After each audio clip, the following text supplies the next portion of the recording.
Any second there? Welcome to What We Watch When We Drink, a Booze Dancing Entertainment Network podcast featuring lively discussions about movies, TV shows, and anything else that we're watching while we drink our favorite boozy beverages. If you enjoy this show, please subscribe on Apple, Spotify, Stitcher, Google, Audible, and anywhere else you get your podcasts.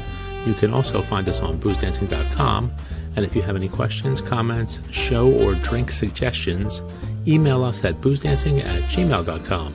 We'd love to hear from you.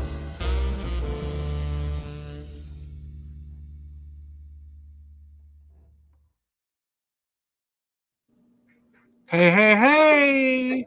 What We Watch When We Drink is live for the very last time What? in 2024. Oh, Hi, guys. Jesus! I thought you were sending the Reaper to our house. yeah. I thought the hit squads were making the The rounds. Grim Reaper was coming around. Well, we got the drones. Maybe he's calling down a drone strike. Oh, that reminds me. We should do the Meaning of Life one day. Oh, that'd be fun. Yeah. Anyway, That would be really fun. Happy Hello, holidays, Jen. everyone. Hello, we are back. It's been a while. We've been on winter break, winter hiatus.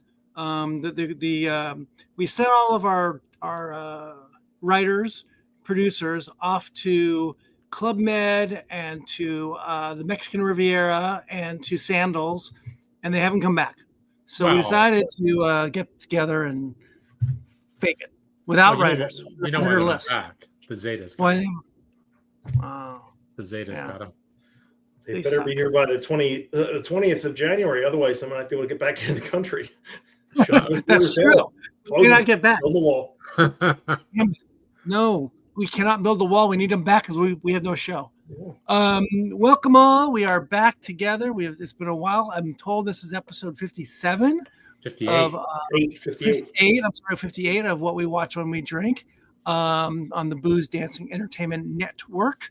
You can watch this live in all kinds of various places across the internets. YouTube, Facebook, LinkedIn, Instagram, That's it. boozdancing.com. No, that's it. That's it. That's it. That's enough.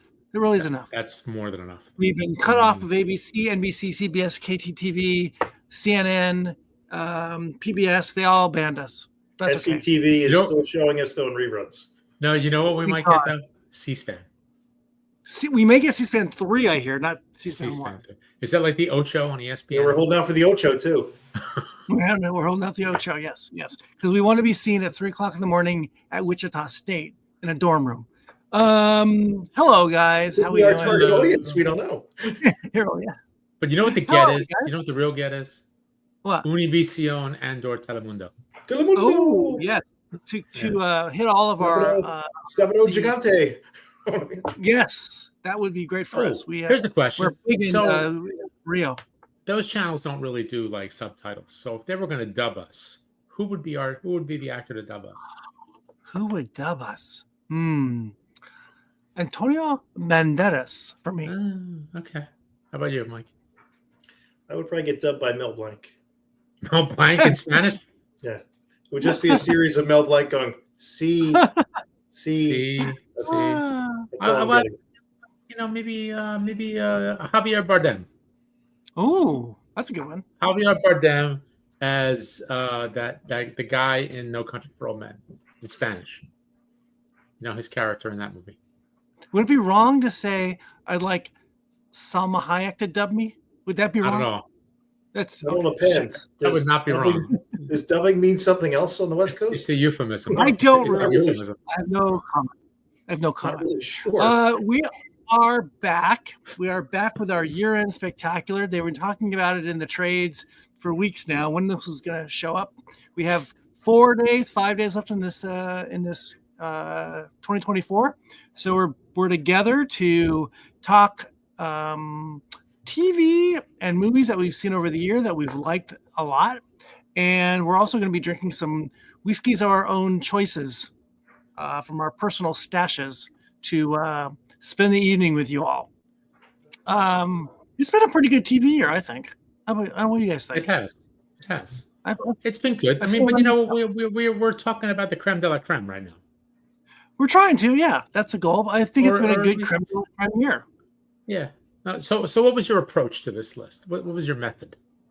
Well, as you said earlier, you normally send out a great big spreadsheet list of every show that's ever been produced for the year, and then we rank them. I go through that pretty diligently every year.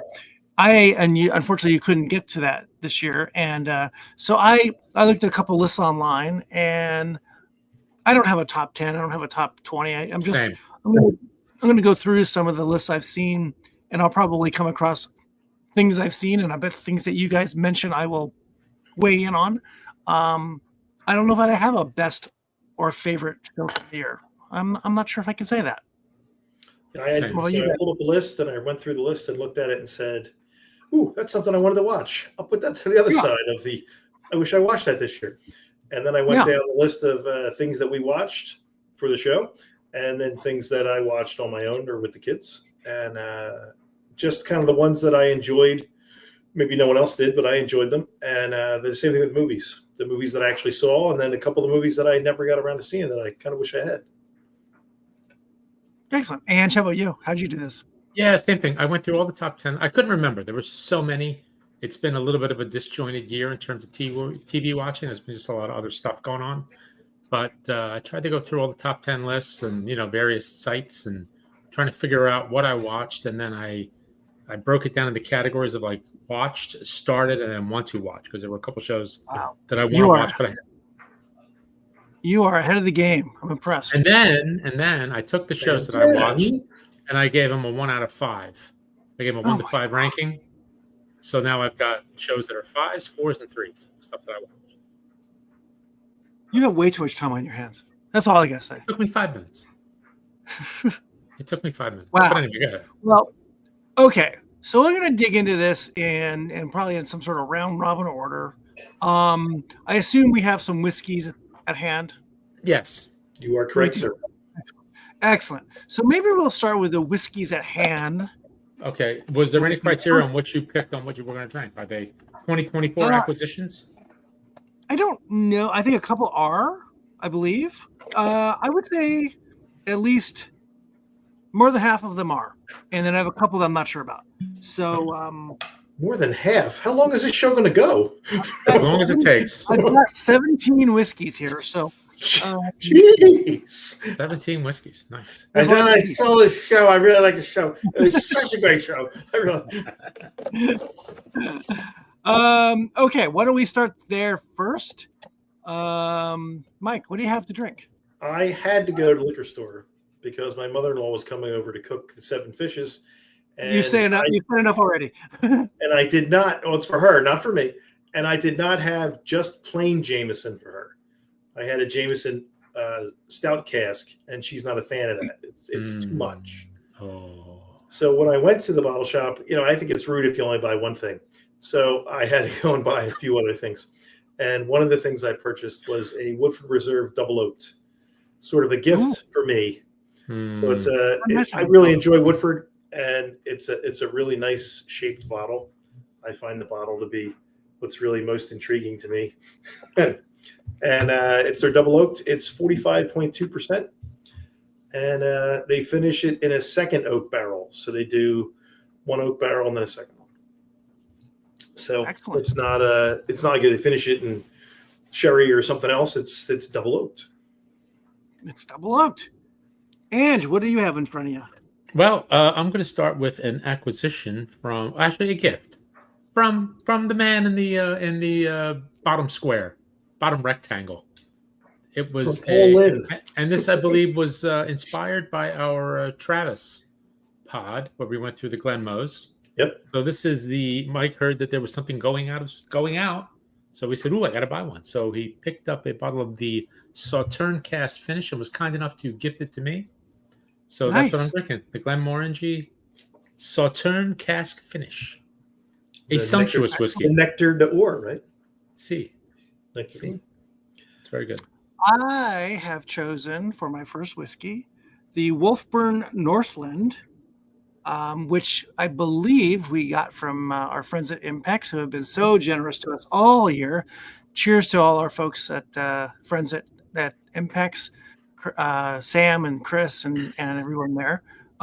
This is a relatively new distillery and single malt, and it's I believe it's finished in a. Give me one sec. I think it's I thought it was not a Sauterne cask. I guess I don't have that in front of me. Thought I did. I don't have the finish on it. But anyway, it's 46%, and that is my first whiskey, the Wolf from Wolfburn. Lovely. All There right, you go. well, gentlemen. All right. Cheers to 2024. Yes. Cheers. Happy New Year. Merry Christmas. Happy Hanukkah. Happy Kwanzaa. Well done. There we go. Well done. There we Well go. done. All righty. Ooh, that's a lovely smell. So I haven't had a good whiskey in a few days. Days. Ooh. Days. Days. What'd you drink yesterday? Don't tell me you didn't drink anything. Last night I actually had. I was at a nice little holiday bash, and I was offered and gladly accepted the Jack Daniel's Bottled in Bond. Ooh. How was Very, that? very good. It was delicious. Nice. Yeah, that was a good sipper. Yum yum. Awesome. Mike, how's your beverage? My beverage is good. I really enjoy this. Okay. As beverages go, I am a fan of the Woodford Reserve. Okay. All right. So should we jump in? Yeah, we're gonna jump into this. Hold on one second. I want to remind everyone that's watching on the Booze Dancing Entertainment Network that you can put your cards, put your letters, put your comments in the chat. We will get to them. Probably wherever you put your chats in these things. And I don't want to forget to mention that Mike and Angelo are doing the reviews all year long, all the time. That almost never stops at the murder table. So they're reviewing beer, wine, you name it, chocolate milk, mead, all about mead. So check that out on Instagram, YouTube, wherever you get your Booze Dancing entertainment information and content. So here we go. I say we just go around the room and just pick a show, maybe from the bottom of your list up or whatever. So Mike, why don't you start? Pick a show. I might go with the other way around and pick one of the best things I watched. I really enjoyed Mr. and Mrs. Smith. Oh, that was a good one. I agree. That was great. I mean, that was that was 5 for me. That was a really well done show. And for the two people that star in it, I really didn't know much about them to expect a whole lot. To carry that kind of an action bent to it. They were both really good. I don't disagree. That was a little under the radar to me because it didn't seem like typical casting, right? Yeah. And I liked them both. I couldn't imagine them together, and I couldn't imagine them in this thing that we know about from a movie that was like 10 years ago, whatever that was. It didn't seem like a great idea, but boy, it was a great idea. And I believe another season's coming, right? That's coming up. I think so. Yeah. I don't know how they're going to do it, but that's okay. Donald Glover and Maya Erskine. Yeah. Yep. Their chemistry was fantastic. Yeah. I like the guest spots. I like to see different people. Oh, the guest spots are great. They were fantastic. I like the whole thing. I like the premise.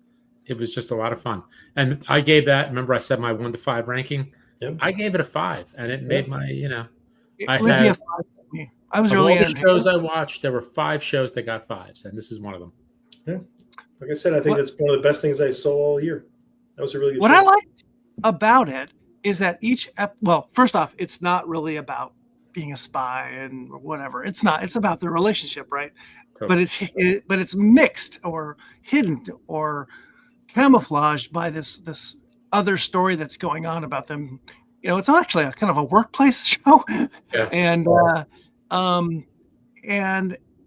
all the workplace stuff is great, dealing with unruly problems at work and trying to get things done on a deadline, but you've got this relationship they were thrown in together, and you've got to make it work, and it's just so good, and it's really well shot, and each episode is almost like its own story, which is really interesting too, and it all ties together, of course. I just gotta tell you, the website I'm looking at is kind of interesting. It had it number 12 for the year. Doesn't matter. But it says the length of the binge. If you're a binging person, it's 6 hours and 31 minutes. If you want to watch the Really? whole, Oh, which is not really long. No. nice afternoon. Nice. I don't remember how many episodes it was. That's a work day, Mike. That is a work day. Yeah. It's a work day. Hey, That's hey, right. no, wait, what? No. It's a work day because you get off at like 4. Lunch. You get a lunch break. I just take a long lunch. That's a good one. Mr. and Mrs. Smith. That was on Prime Video, and I still can find it. And boy, it was really good. I really enjoyed it. Very good. Yeah. Who's Ange? Why don't you pick one? Well, I'm gonna go to one of my threes, one of my ones that I gave a 3. Yeah. And I'm gonna go with I'm gonna actually put Sugar as one of the shows I give a 3. Yeah. Okay. I honestly from episode 1 I thought it was gonna be a 5, but then it just kind of got. Now they pulled it together at the end. I like the way it ended, but the rest of the show didn't match the first episode.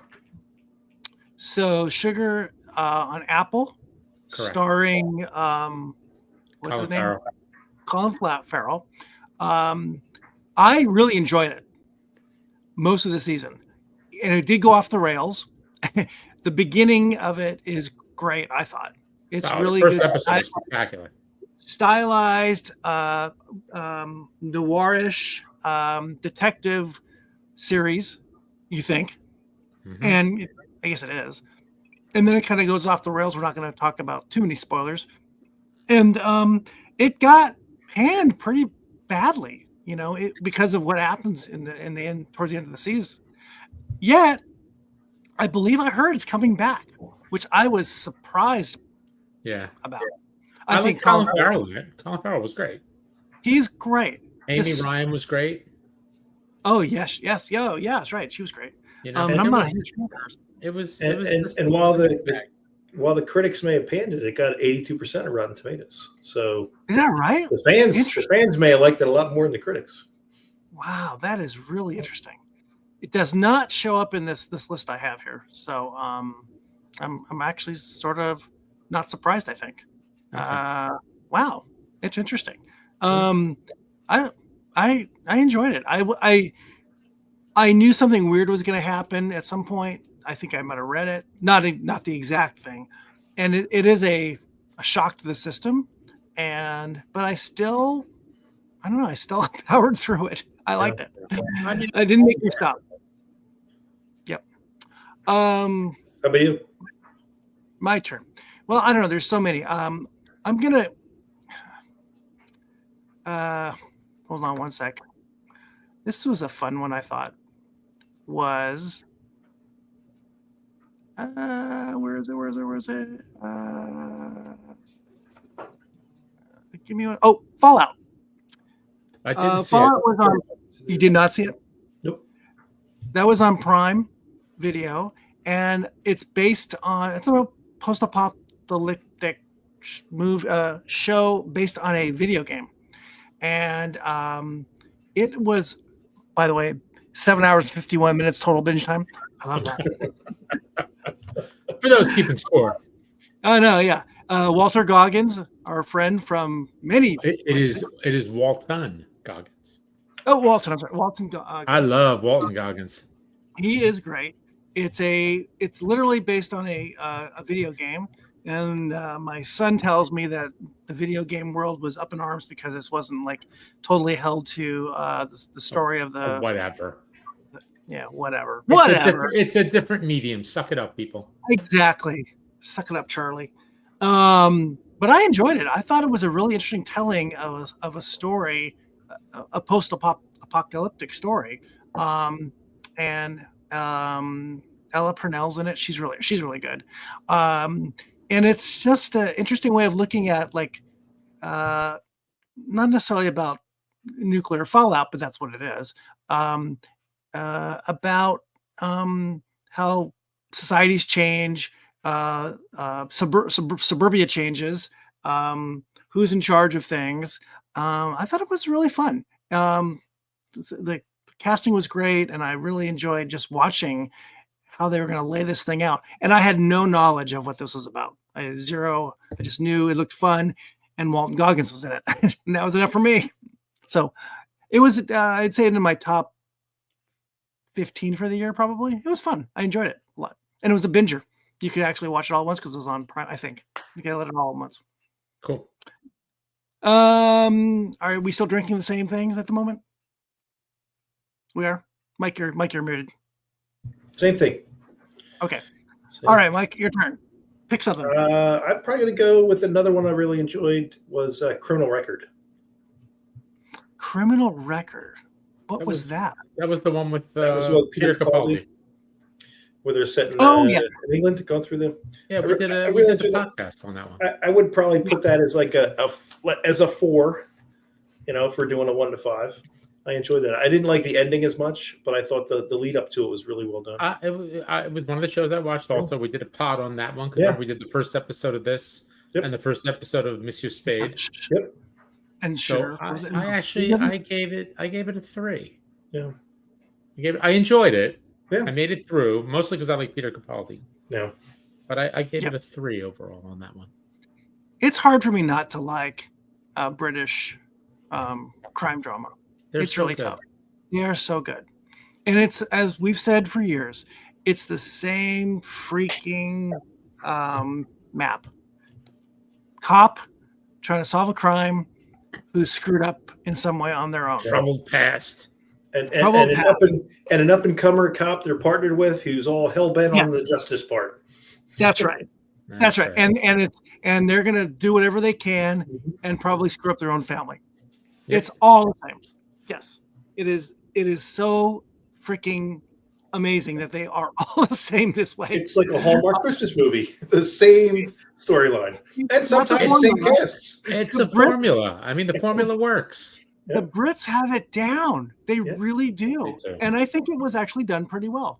Capaldi's got this past. He's trying to hide it. They're trying to solve a current crime, which is connected. And there's an up-and-coming detective who is doing all she can to figure this out, even though she's being pushed aside. And her whole family life is torn upside down because she's doing this. It is right from the book, right from the script of all the British crime dramas. And we loved it. I loved it. I love the script in general. Yeah. I forgot about that. It was a good show. I liked it. Yep. Ange, what else you got? All right, I'm gonna go to the middle. I'm gonna go to the middle. You know, it was a fun show to watch. John Mulaney Presents Everybody's in LA. I remember you talking about it. I never saw it. It is so wacky, so off the wall. He's very funny. Oh my God, he's hysterical. He does it, and each episode is like themed. So he does one episode on the palm trees. He does one episode on coyotes. He just does all this stuff, and he's got all these. I can't even remember what happened, but it was just so off the wall. Richard Kind goes to the Hollywood Bowl, and he drops acid. Yes. And whether he did or not, for real, I don't know. Because that's what you want to say. Richard Kind was spectacular. It was just so much fun. It was just a fun show, and I think they're coming back for another season. Nice. That's great. Oh, and it was all done live, as far as I know.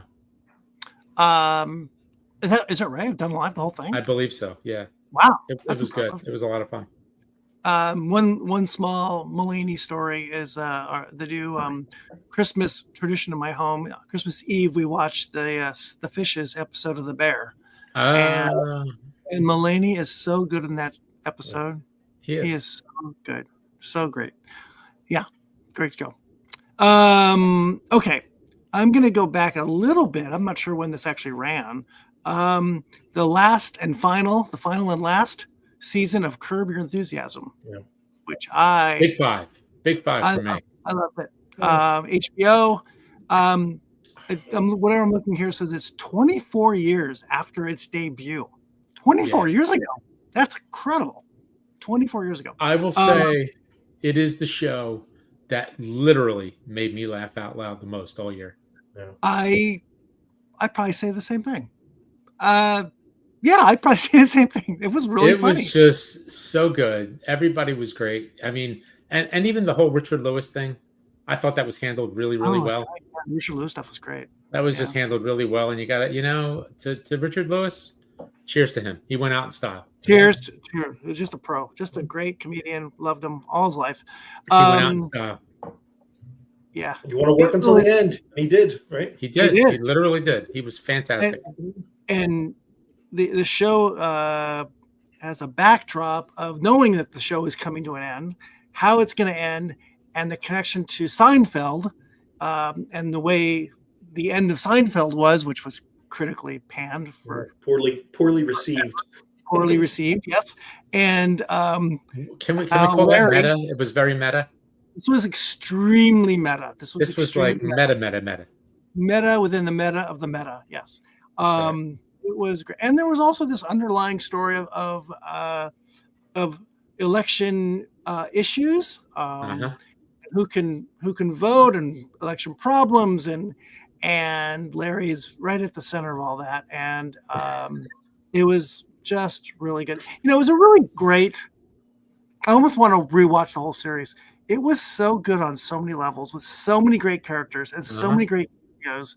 And Jeff Garlin, Susie Essman. Oh my God, just a great cast. I forget all the names that are in this thing. I'd love to see a list of all the people that have been. Vince Vaughn, Albert Brooks. Boy, who else? Bob Einstein. Albert Brooks' brother. Yes. And then, of course, you got the Hall of Famer. What's his name? Ted Danson. Ted Danson and his wife, Mary Steenburgen, who were dragged through the episodes. Jeff Garlin. I mean, it's Susie Essman. She's fantastic. Yeah, it was just a great ending to a show. And we get caught up in how series ends. What's the last episode going to be about? And this was like, it just rocketed to the top of one of the, in the top 5 or 10 greatest endings of a show, I think. It was tremendous. It was tremendous. Okay, so we gone through it 2 rounds of here, I think we've gone through. Yeah. Does anyone want to refill their glass? Does anyone want to refill? I'm going to go with something else. I refilled the same. All right. I'm going to try something different. I'm going to Ireland. Ireland? What are you getting? I'm going to Ireland. I've got the Clonakilty. It is the Irish whiskey. This was a barrel select. It's a reef salt barrel, and I have a book in that same kind of barrel. It is a whiskey with a 6. Oh, hello! It's a 60.9. That's not reloading. That's changing the gun. You know what this is? This is a real Pezzo Normanda. It's a 90 caliber. It's a 90 caliber whiskey. Oof. Where you headed, Aaron? Somebody mentioned Travis earlier. Andrew mentioned Travis. We did a really great podcast, all the Glen Moes, a while back with our friend Travis, the LVMH Moet Hennessy ambassador on the western part of the country. Was that the Bad Monkey episode? We did the Bad Monkey episode. I forgot about Bad Monkey. That's not my show right now, but that's a great one. I am drinking. He was lucky enough to send us some really great whiskeys. Oh yeah, Glenmoe. Oh God, yeah. I am pouring a drop of the Glenmoe 18 Infinita, which is a 40. That was good. Cheers, fellas. Good whiskey. Cheers. Cheers. Where do we leave off? I think it's Mike's turn. I'm going to go with my guilty pleasure, Only Murders in the Building. Oh, it's a lovely show. So behind on that one. It's lovely. It's so silly, and it's so cameo driven, and everything's just so crazy with it. And this year, they did a musical version for really no apparent reason. Why not? Showcase that people can sing. Because they knew you were watching. And they had Ben Pasek and Justin Paul write a song that then won an Emmy and got the two of them EGOT. Ooh. Wow. Pasek and Paul are the fastest to get all 4 awards. They've won the Oscar, Emmy, Grammy, and Tony. They were behind La La Land, Dear Evan Hansen, and now they did a song in this, which was just this silly little song about Okay. somebody having triplets. All I could say And, to all that is hard pass. And now they are the like 23rd and 24th or something people that have made EGOT. Okay. And two of the youngest. They're only in there just turning like 40, I think. Ah. So Wow. they might be doing it again. Who knows? I'd give them a hard pass. Hard pass on all of them. But Steve Martin and Martin Short just love playing with one another, and the show is it's so good. And Selena Gomez is just along for the ride, and she's just trying to rein these two old farts in, and it's just so well done. Really is well done. I saw something about the show, which at first I found offensive. This was recently, but I totally get it. And it basically said that, much like a lot of shows on CBS on Friday night, it's designed for a certain demographic. And because Martin Short's references, no one under 30 can understand, and even Selena Gomez, nobody might know who she is, but all the other folks are pretty well-known actors of a certain age or better, and it kind of hurt. But you know what? I don't care. It's really entertaining. It's really funny. I find it humorous because Martin Short and Steve Martin go off on their tangents saying things, and Selena Gomez is playing a person who has no idea what they're talking about. Much Right. like my children of around that age, where I say things and they go, "What are you even talking about?" Like Yes. when they're home from school, I watch Match Game. It's a guilty pleasure of mine, and they'll sit there and look at the Match Game panel and be like, "Who are these people?" Like, I have no idea who these people are. I'm like, Timers. I'm now of that age where I can associate with CBS and some of these other networks. There you go. That's right. Where's my blue bloods? It's a really well written show. You're really highlighting some just top-notch talent. Yeah. Freaking Meryl Streep Meryl Streep. is one of the stars of the show. Meryl Streep. Oh my God. It's Yeah. crazy. I think Steve Martin is 78. I think I just saw. Really? I think so. And he said several times this is it for him. This is it. Yeah. That he's going to do this because he really loves working with Martin Short in this particular vehicle. And they said, I've thought about retiring many times, but I think this is it. When this is over, I'm going to retire. And he's saying, of course, I say this because I'm 78. When this is over, well, I might not make over. This is all there is. So good. Very good. Yeah. Excellent choice, Mike. Ange, what you got? Let's see. Where am I going? Let me go. Should I go? Oh, give me a number. 3, 4, or 5? 4. 4? Okay. 3. Huh? 2. Pick tree, my lord. Stop it. Pick 7. Okay. I'm going to go with The Diplomat. That's on my list of things to watch. Oh, The Diplomat was really, really good. And I got to say, they know how to end a season. They've got the Succession thing going on where they just know how to end a season. Sorry for the background noise, folks. that's right. Kerry Russell and a little the guy who I never remember his name. Who's the guy? Rufus Sewell. Rufus. Yes, Rufus. Oh, the whole cast is great. Oh my gosh. And- Are they going to trot Margot Martindale in just for fun? You know what? Don't be surprised. Since she was a scene stealer in her last show. Don't be That's right. surprised. And it was great. The whole cast was fantastic. Yeah. And I'm going to say right now, whoever the guy who's playing, what is he? The guy who works for the prime minister. I don't know his name. That guy. I don't know what his name is. I forget the character's name. But that guy could be the next Bond. Really? You'll say the next Bond, you said? I say the next Bond. Interesting. The You would dude, be good. the dude is in shape. The He is in dude can shape. act. The man can wear a suit. And when he walks down the hall, he walks like Daniel Craig on a mission, getting ready to take somebody out. Yeah. I could They see own it. the hall. I'm going to find out who he is. I'll get to that. But, I really enjoyed it. I really, really enjoyed it. And season 2, the ending was spectacular. It was great. And not to make you feel old there, Pop, but my father-in-law raves about the show. Tells me I should watch it. Which the Diplomat. It's Raves very about good. Diplomat. It's So, very good. And what's her name? Who's that woman? The woman who played the vice president. Oh, it's Allison Janney? Janney. Yeah, Allison. Allison She Janney. was awesome. She's great. She's great. She was really good. And I mean, Kerry Russell was good too. Everybody was good. So when we're talking about the CBS network, I think maybe we're all headed in that direction now. We are. No, Yeah. it's not If happening. the show gets my father-in-law seal and approval, we're not dealing with a young audience. It's good. It's old school TV done right. Yeah. Oh, so Yeah. it's the foreign secretary. His name is David Gyasi. Yeah, he's very good.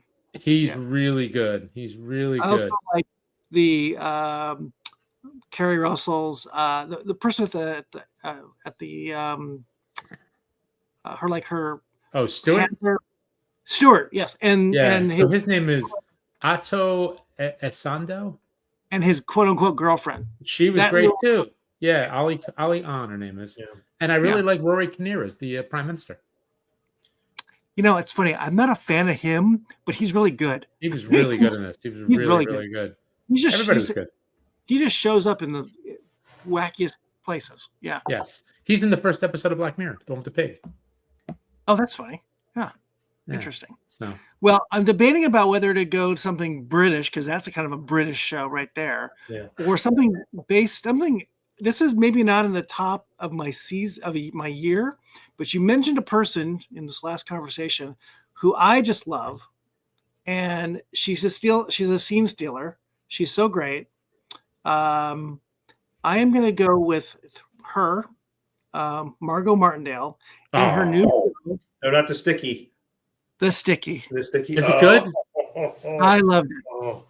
I Is love it good? John- Mike, have you seen it? No, it's on my list. It's on my list. I I'm won't curious. say too It's much, on my list. but it's the reason to watch it is for her. And Oh, the yeah. the backstory to it is that this script was brought to Jamie Lee Curtis, Right. and to be this character. And Jamie Lee Curtis couldn't do it for some reason. She couldn't do it, but and apparently she doesn't know Margot Martindale. She said, "Hey, Margot Martindale would be perfect for this." And then I think Jamie Lee Curtis has something to do with the production. She calls Margot Martindale and says, "Hey, there's a script for you.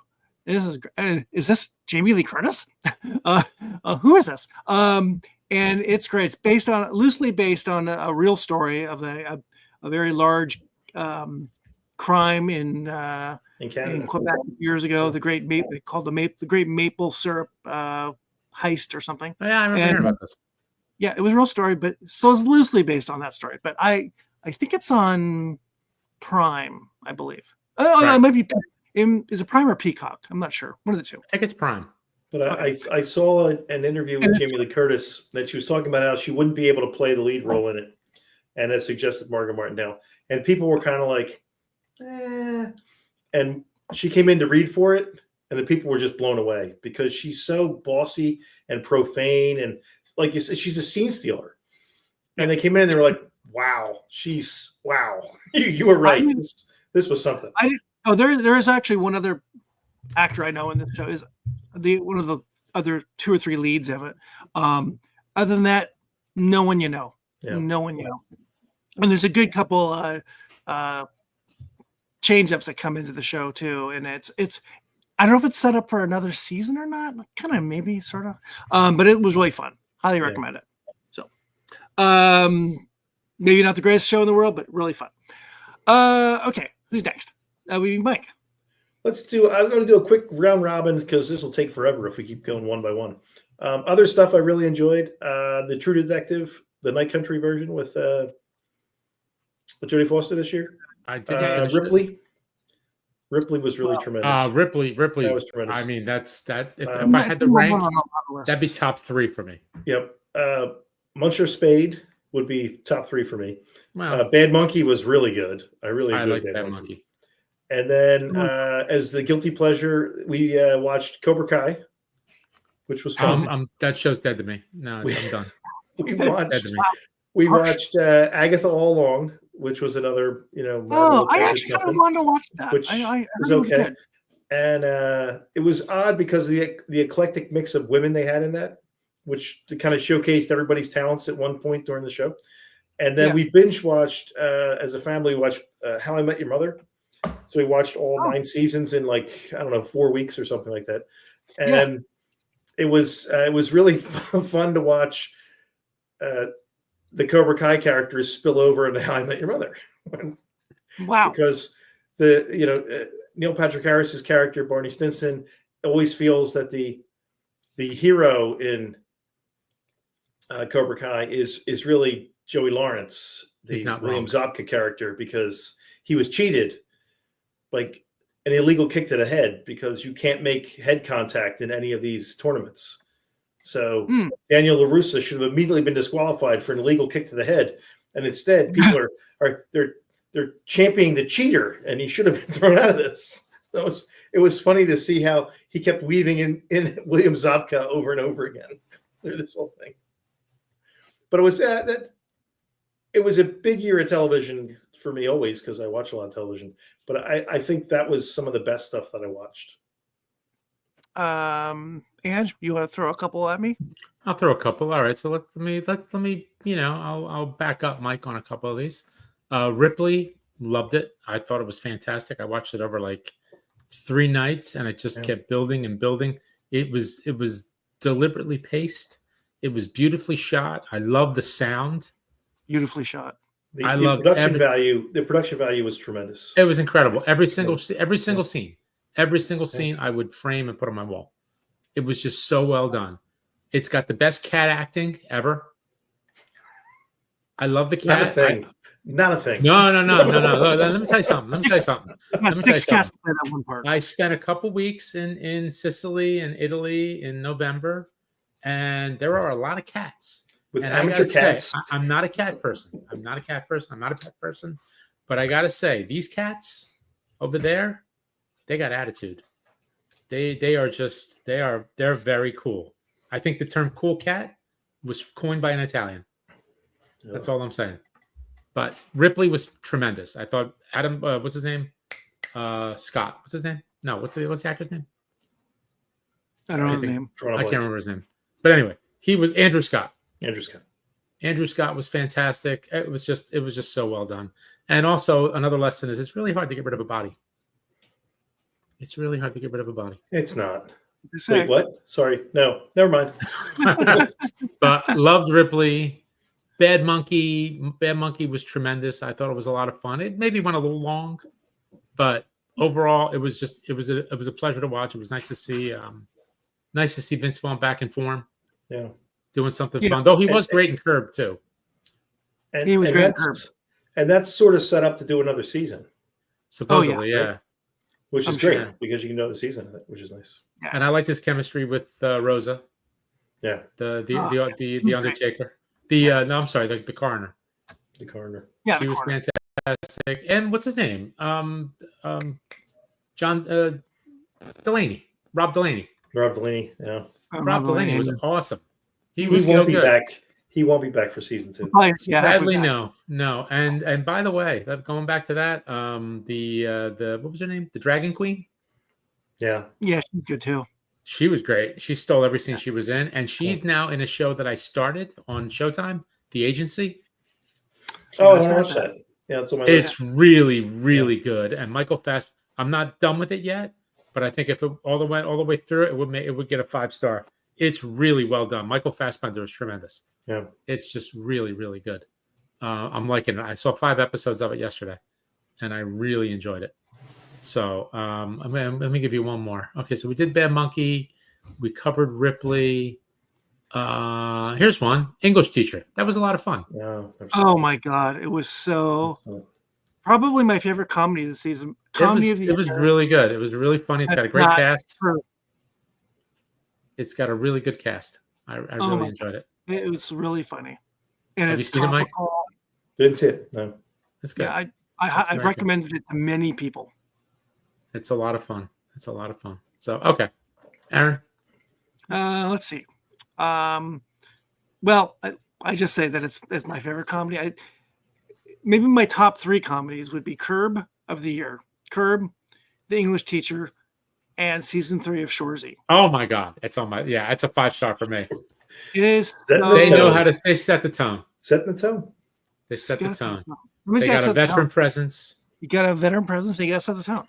It is such a good show, and I have to say, I'm going to give a shout out to Chris Ryan, on the Watch on the Ringer network. Well, Uh, but who told him to watch it?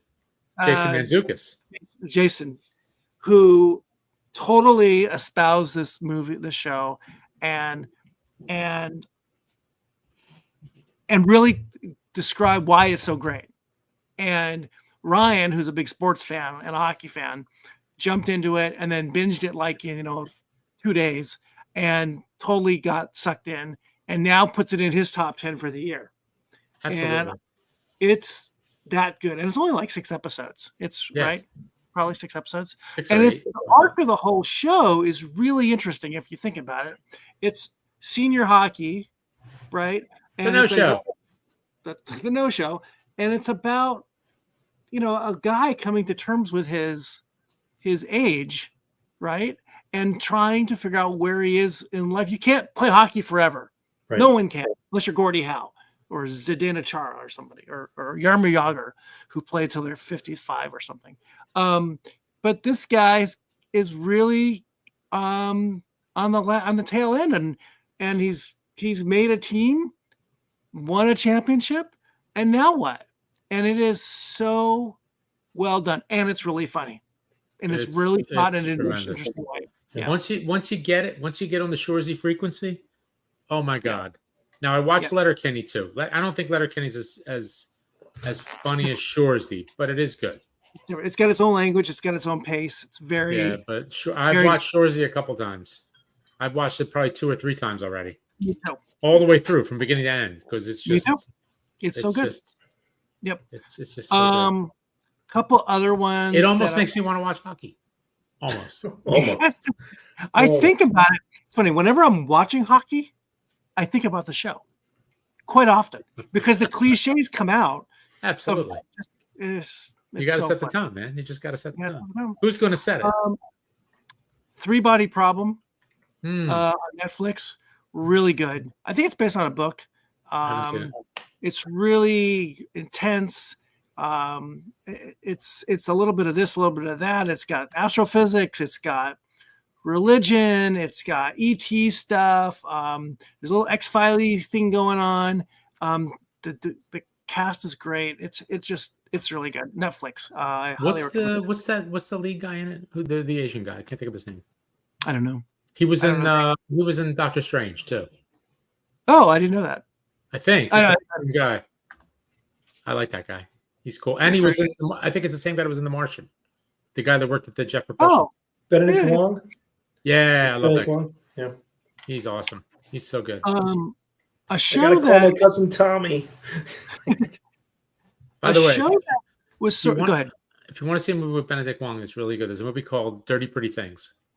Dirty Pretty Things. It's really good. It's him. Also a guy that was also in I can't think of his name now. Chiwetel Ejiofor, is that his name? Yeah. In The Martian. It was him, and it was the girl from Amelie. It's really, really good. It's kind of like the underbelly of London. All these undocumented workers. Right. It's really good. It's really good. It's got organ theft. Oh, we got like that. It's got all kinds of stuff, man. I'm not a fan of that at all. It's awesome. It's awesome. It's so good. Anyway, my organ. That's my fear. Yeah, I like Benedict Wong though. He's tremendous. He's a really good actor. I like him. Anyway, go ahead. Yeah. I watched this a few months ago, and I actually watched it on Hulu, but I guess it was on Disney Plus. I'm sure it was British made. Rivals with David Tennant. Oh yeah, how is that? Is it good? So freaking good and funny. And I'm going to read this because this is a pretty good review of it. Gratuitous male nudity on primetime television. After decades of the male gaze, we're finally treated to the bodily horny Jilly Cooper gaze. Raunchous, hilarious, featuring more gloriously hairy chest than on an Attenborough nature doc. Yeah, you're really selling it, pal. 1980s set comedy drama based on Cooper's 1988 blockbuster looks at a group of show-jumping, shagging toffs working in television in Thatcher's Britain. David Tennant, Catherine Parkinson, Aidan Turner, Emily Attic, Danny Dwyer. And basically it's David Tennant owns a television station like in countryside of England. and I don't know if this is still true, but they go up, the franchises, it's called a franchise, can go up for bid, and someone else can come and buy that franchise. So you don't own it forever necessarily. You have to get community approval, and he hires a big time journalist to come be at the station to kind of do almost like a Phil Donahue kind of show of the time. And the guy just got lots of issues. He leaves and joins forces with another group of people in this little town to try to take the franchise away from David Tennant. Right. Wow. And it is insane. That's where you get Rivals from. It's TV from the look at TV in the late 80s, early 90s. It's really interesting on that level, and it's scandalous, and it's fun, and it's dark, and there's love stories and Princess Di and AIDS and all kinds of stuff of the era. It's really, really fun, really fun. And it's 7 hours and 10 minutes apparently on the. So just to be clear, that's 2 Doctor Who's we've picked out today. That's right. That's right. Peter Capaldi and David Tennant. Must be a good acting school. Yes, Maybe. it is. Maybe. It's hard for me not to say The Bear as one of my shows for the year. It's just a good show, and it gets a lot of crap because it's so good, and if it's not perfect, people shit on it. Pardon my French. I loved it. I loved season 3. I thought it was really interesting and fun. I got to go back. I talked about this with my sister today, actually. Yeah, it was. I totally enjoyed it. I thought it was a little uneven. I thought it was a little overindulgent, and I didn't like the whole thing with all the chefs and all that nonsense. It was like, all right, I don't need a love letter to the food industry. So yeah, I think people have that problem with it. I didn't have that problem with it, and I'm going to mention this one that I just finished, and it's in the same vein as all the other things we've talked about in this. If it's British, Black Doves. I just finished the first episode. I really liked it. That's Keira Knightley. Keira Knightley and Ben Whishaw. Ben Whishaw. It is really good, and this isn't really giving it away, but it's I don't know. I'm not sure how many days it's over, but it's at Christmas time in London, right. And I think I heard this on another podcast that supposedly is going to come back, and hopefully it's another Christmas time show. So it's like every year come around Christmas time, and you've got these horrible things going on in London, and it's Christmas, and it's Christmas. Yeah. I really enjoyed it. It's good, and I don't know that I can say that I'm a pro or nay to Keira Knightley. She was really good at it. I didn't know this was something she could do. She was really good at it. So yeah, I finally made it through the first episode. I always started too late, and I watched the first half of the first episode probably 5 times. Now I finally was like awake, and I watched it, and I really liked it. Now I'm curious to see where it goes. I think the buildup is a little the setup's a little complicated a little bit. But yeah, I have 2 others I want to talk about. We'll come back on another round here that I want to mention. Anything else before we take a little break here and change whiskeys or something? Nope. We could switch whiskeys and then we can keep going. Yeah. I want to remind everyone this is welcome to What We Watch When We Drink on the Booze Dancing Entertainment Network. This is our episode of the year, episode number 58. It's our wrap-up of all great things TV that we got through for the season and for the whole year. Remember, you can check out all the great reviews at the Murder Table on boozedancing.com, and wherever you find your great streams and reviews, that's where we are. Okay, we're gonna get back into this with TV and whiskey, and we're gonna start with a whiskey. And Mike has something so proudly being held up. He's got to tell us all about it. I'm just so happy we got it. So this is the Mild & Green, the unabridged, number 3. Oh, that was great. I had some of this the other day, and I thought, I'll have some more of it today. How about that? Yeah. Heather Green and company at Mild & Green are so good at what they do. And so good to us that they send us whiskey. You like when people send us whiskey? Yeah, they are really good at what they, what's master blenders distiller's Marlene name? Marlene Harris. Holmes. Holmes. Marlene Holmes. Holmes. She is amazing. Heather is, as we all know, wonderful. Has the palette of like 25 pros, and so amazing. And that abridged, I've used that for a couple cocktails. It's really good. Yeah, and it comes in at a soft 59%.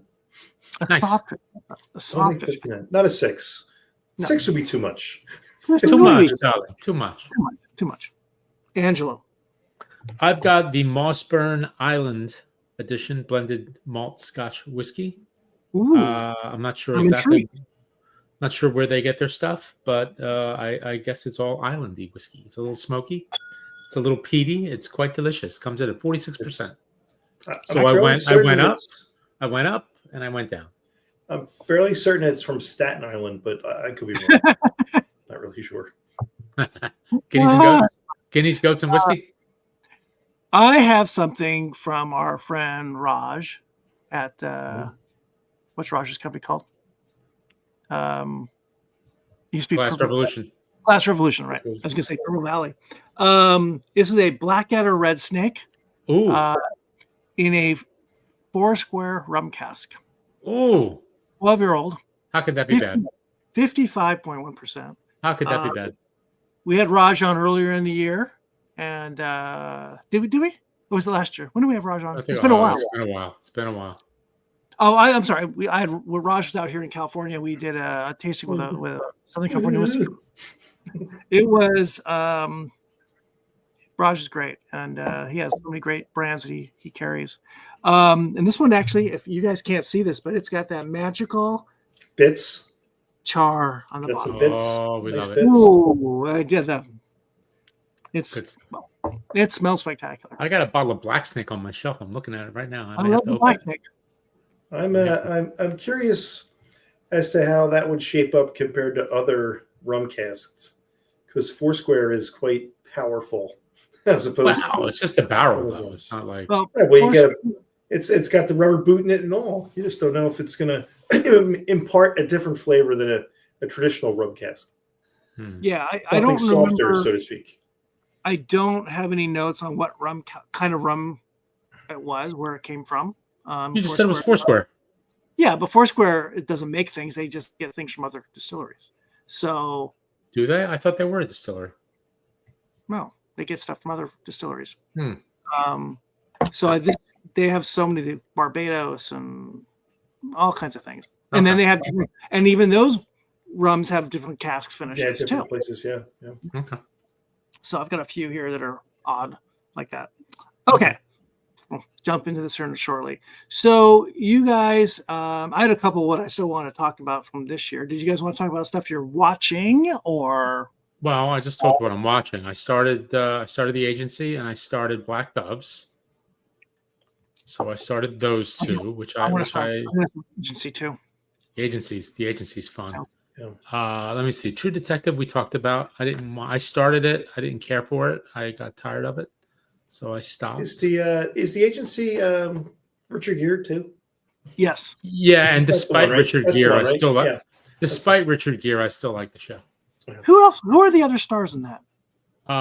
It's the what's it called? The Dragon Queen from Bad Monkey is in it. Yeah. Michael Fassbender is the lead. Fassbender.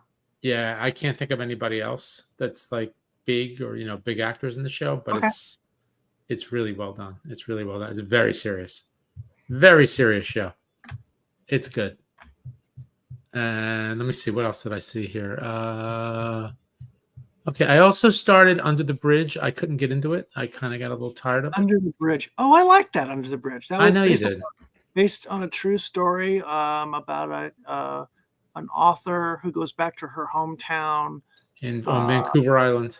On Vancouver Island, There was a murder or something about there was a murder of a bullying incident of a young girl who's Indian American. Who was it? It was Lily Blackstone and what's her name? Riley Keough. Riley Keough, yeah. And this Riley Keough goes back as a journalist and to her hometown, and tries to figure out what happened what happened and Right. how this girl was murdered or killed. And it's actually a lot of flashbacks about, what had happened and how the murder actually happened, and how the little town hasn't really changed a whole lot since Riley Keough grew up there. So I liked it. Not dark, not fun, not a fun, happy show. Woohoo! Laughs all around. No. Should we talk about fun, happy shows? Anything You talk you about got? whatever you like. Okay. Anything you got? Nobody wants this. I really enjoyed that course. show.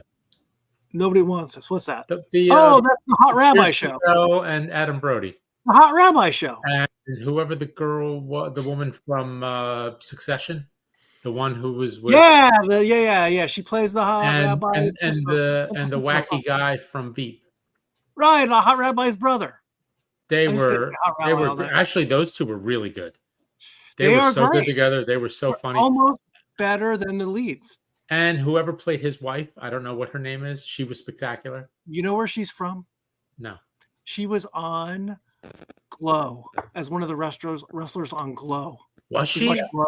Yes. Yeah, I loved Glow. That was great. She's great. Yes. Who was she in Glow? Oh, wait. Yeah, you're right. She's like the annoying kind of showgirly kind of girl. Yeah. She's Beverly annoying in Hills this one. girl. Okay. Very Yeah. similar, yeah. She's good. She's Really really annoying. good. Yeah, she's not being really typecast. She's really good. And Kirsten Bell, man, another Hall of Famer. She's Hall of Fame. She's going. I was a little dubious about this. I really enjoyed it. It was a lot My of fun. tribe doesn't get a lot of good shows about Your them. tribe doesn't get a lot of good shows? No, we don't get a lot of good shows, and so Well, you don't get a lot of good shows about the tribe. That's what I mean. And rom-coms especially not. Usually get these dumb Hanukkah ones that are just like trying to glom off the whole Christmas thing at Hallmark. And so this was different. This was a little different. It was a lot of fun. It was fun. There's been a lot of critiques in the Jewish community about how there's a lot of cliches being thrown about that aren't. There's a lot of cliches and everything. We just talked about That's Shorzy. true. It's all This cliches. is true, my son. This is true. Hey, how do you like Adam Brody? Is Adam? Yeah. Adam? Adam Brody's mother. Wait, am I talking with the same show? Yeah. His Yeah. mother She's Israeli, right? Tovas Feldsha, who was one of the daughters in the original Fiddler on the Roof. Oh, get out of here. Oh, she Get was out of great. here. She's great. Yeah. She was, oh, I love you, darling, but you can't marry my son. No. Yeah. No. It was fun. It was It was a lot of fun. It was Yeah. a lot of And fun. It was a good cheesy show. Yeah, it was very cheesy. It was cute. It was fun. Adam Brody was great. Actually, you know what? I went back and watched a little bit of the OC. Ugh. Brody's great. He's great. He was great in that. He was great in Fleischman's in Trouble last year. Oh yeah, he was good in that. He was Yeah, really good. He's good. Yeah. What else you got? Anything else? What did I just Anything say? else? I guess just Oh, nobody just wants a- this. We talked about Monsieur Spade, right? Yeah. well, yeah. Well, I mentioned it. Not tonight so much. I liked a lot of it. The only thing I didn't like was the ending. The ending wasn't very good. I didn't like the ending. The show itself was great. I thought what's his name was great. I liked the woman, whoever she was. What was the woman's name? The one who owned the bar. Right. She was fantastic. I liked what's her name, Mastroianni's daughter, as the deceased wife. The kid was great. It was a really well done show until the end. Yeah, That was my only complaint. Clive Owen was tremendous. Oh, he was fantastic. He was really good. He's great at everything. I assume it's a one and done. Maybe. Yeah, I'm gonna guess it has to be, right? You'd think. Well, but the character, well, I guess. What he was in another show this year that I watched. I'm gonna look it up real quick. It was called A Murder at the End of the World. I think it was on Oh yeah, it was on FX, wasn't it? Or was it Yeah, on Hulu? Yeah. on Netflix? I didn't Yeah. watch it. Where he's kind of like, I don't know, tech weird, bizarre billionaire who's creating a whole thing on the North Pole or something, and he invites all these people up there to help, promote his weird world, and there's a murder, and one of the guests is one of the stars. She's kind of trying to figure out what happened. Who did it? And, who did it? But again, he's really good. That was the point of this. Yeah. He was really good at it. Yeah, I think Clive Owen's a good actor. He's great. He's a good actor. Yeah. How about you, Mike? What else you got? I got my list of what I'm going to watch, so you can finish up the different Okay. shows you've seen that you want to talk about. and Yeah, we'll yeah. Circle back. So I want to add to this list of things Slow Horses, which I just love. Slow Horses.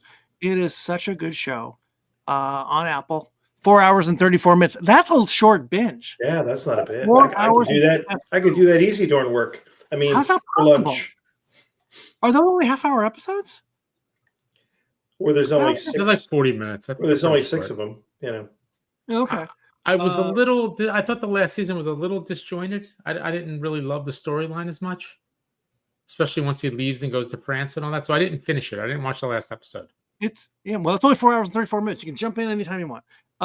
Jonathan Pryce, just great. Another great actor. Yep. Oh, Jonathan Pryce was great. I love the cast, Yeah. and, Gary and I Oldman, mean, Gary Oldman is just he's he's just just so good. Never heard he's of just- him. What's he done? he's so Yeah. fantastic. He is so good. Yeah, I really enjoyed that again. I just finished I thought it was the Day of the Jackal, but is it called the Jackal or the Day of the Jackal? I think it's the Day of the Jackal. Day of the Jackal. Yeah. What I'm looking at, it says the Jackal, but I thought that was No. not. But No, that's no. this. This is a adaptation of Jackal the was the movie. remake with Bruce Willis, wasn't that movie? Oh, Yeah, yeah. I think you're right. Right. Yeah. This is with what's his name? Eddie Redmayne. Eddie Redmayne. Redmayne. Ed Redmayne. And Ursula Corbero. Who is Don't know who that? she Angelo Don't know. Tokyo from. Oh, was she in it? She plays his wife Oh, Yeah. in Money Heist. in Money Heist. Yeah. Oh, well, Uh, jeez. about Now maybe I want to watch it. I don't remember the original movie. Oh, the movie was awesome. The I don't movie's remember great. it at all. It was But really good. so he's a contract killer, and he's got Well, one this big. is the attempt to kill Charles de Gaulle, right? Or at least the movie was. The movie was this is an attempt to kill a tech bro. Oh, Basically. Yeah, they moved it up to current times. well, Yeah. the movie was based on a true story, right? Wasn't it based on a book?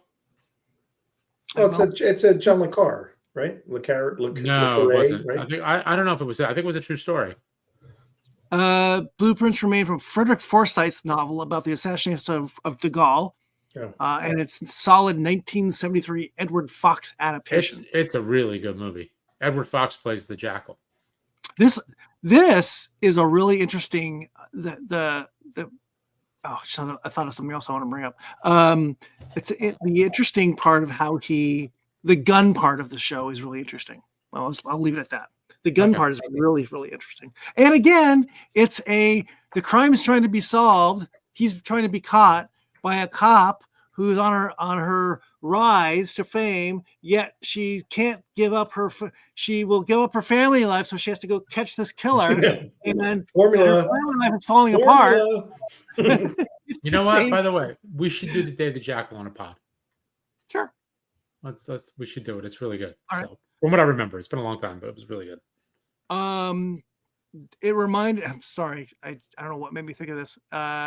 This would be like combat / tactical porn shows. I watched Lioness. On Yeah, Paramount. I tried. I couldn't get into it. I tried loved the it. first season. I loved both seasons. It's just horribly grotesque and it's what's this guy name that does Yellowstone? What's his name? Oh yeah, Taylor Sheridan.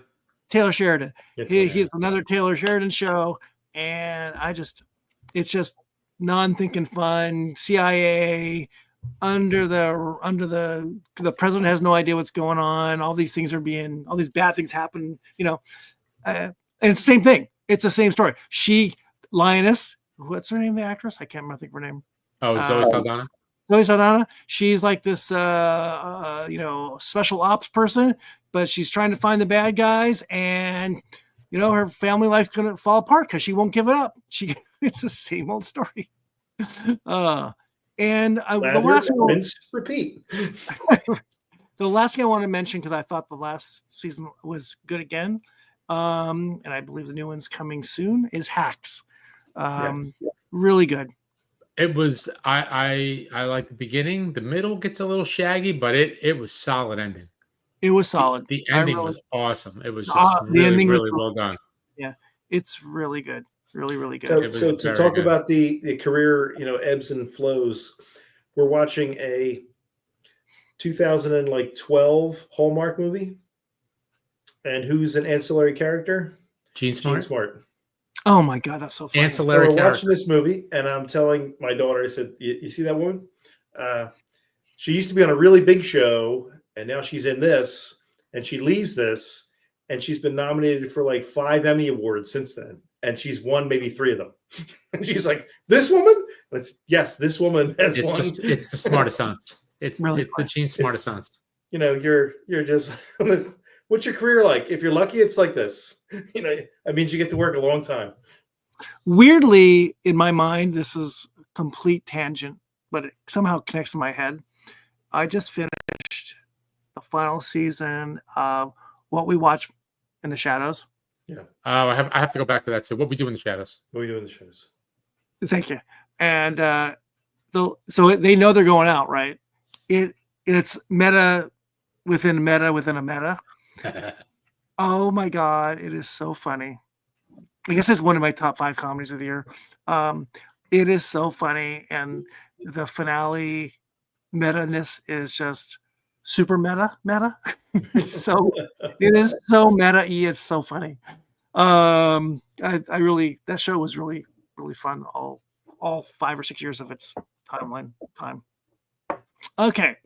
Where are we going on? Whiskey, things we want to watch. Where are we going? I still got more on my list here. I still got more stuff. Go ahead. And by the way, What do you got? 100 shows? No, I have 20. There are of the watched. There are 19. There are 19 shows. Of the watching, there are 200.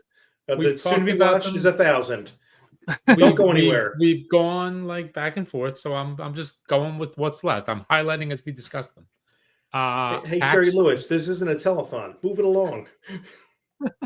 Timpani, please. Where are we? Ed? You know where you're going. You know where you're going. About the power. Yeah, No, exactly. If we could just save one kid. I could do that. I could mute him too. I could do that. Yeah, exactly. All right, let me skip around. Shower. Ed's gonna take over right now. Well, of the shows I watched, there's only 4 left that I haven't discussed that we haven't talked about yet. So let me go with. I'll start with 4 and I'll work my way up to my last number 5. So No Good Deed, which I just watched last week. What's with that? Ray Romano and Phoebe from Friends. Right. You know what? It was pretty good. It was by this creator of Dead to Me. Yeah. So it had a very Dead to Me vibe. It's got Linda Cardellini again. It's got what's his name? One of the Wilson brothers, Luke Wilson. Not Owen. It's got Ray Romano. It's got what's Phoebe's name? What's the actress? Lisa Kudrow. Lisa Kudrow. She was great. And what's his name? Dennis Leary. Oh, Dennis Leary was really good too. He's still alive? Yeah, I guess he was on this show. It was good. It was fun. It was a fun show. It was very Dead to Me. It had those nice little cliffhangers at the end. So the basic storyline is Ray Romano and Lisa Kudrow are married. They've got this amazing house in California, in LA, that they're trying to sell.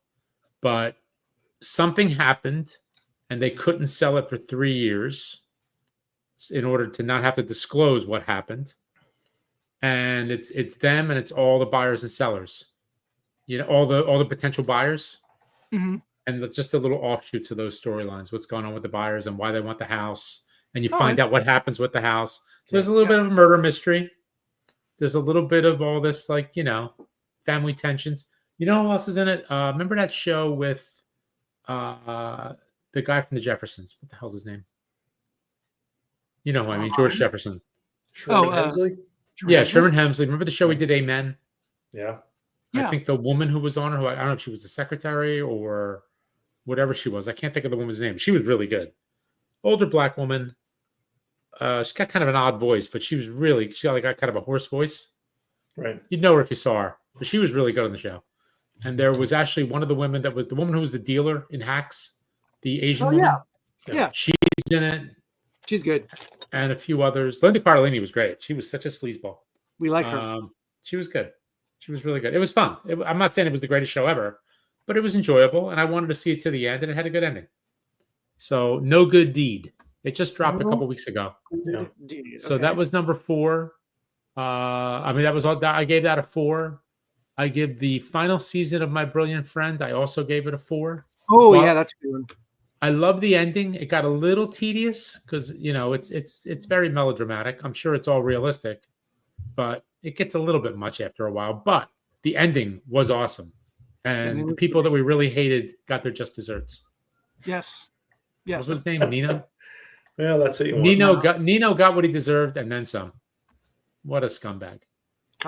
What a scumbag! So it was good. I'm glad I saw it through. It took me a little bit to get used to the new women.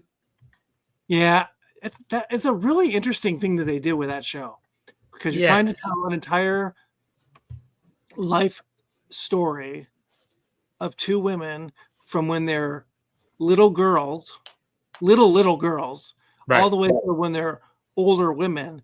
And obviously you can't use the same actresses for 4 seasons. But they did with some of the guys, though. They did, yeah. I'm just talking about the actresses. Right. And they changed the act. The guys, some of the guys changed, but not. I think all of them. A lot of the guys did, but a couple guys stayed the same. So. Yeah, and it's a really interesting way of committing to the story and trusting the audience to stick with it. Yeah, I think. It took a little bit to get back into it, but I was glad I did. And actually, the woman who played the professor or the writer, she was actually really good. Was it Alba Rohrwacher or something like that? I can't think of her name. Yeah, she was good. She was really, really good. What else?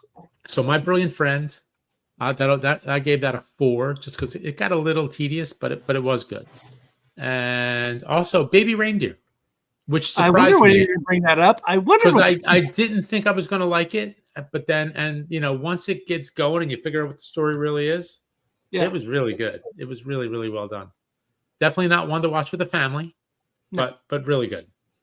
Really, really good. That's your whole list? Well, and there's one left on the 5s that I just watched last night because I didn't realize it came back. Somebody somewhere.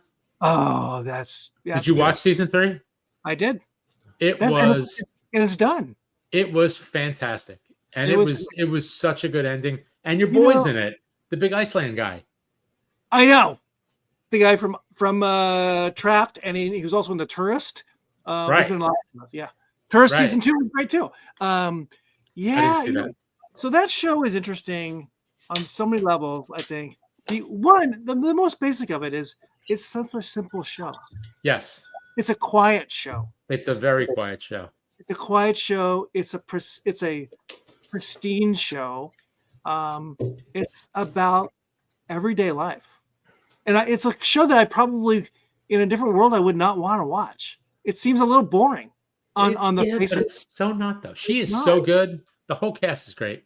It's really good. Everybody's really, really good. I mean, but if it's a quiet show, how does it set the tone? Oh, it sets the tone. It sets a quiet tone. I don't understand. It's just a quiet tone. Okay. It sets a quiet tone. I love season 1. Season 2 was okay. Season 3 was fantastic. I watched it all last night. It was tremendous.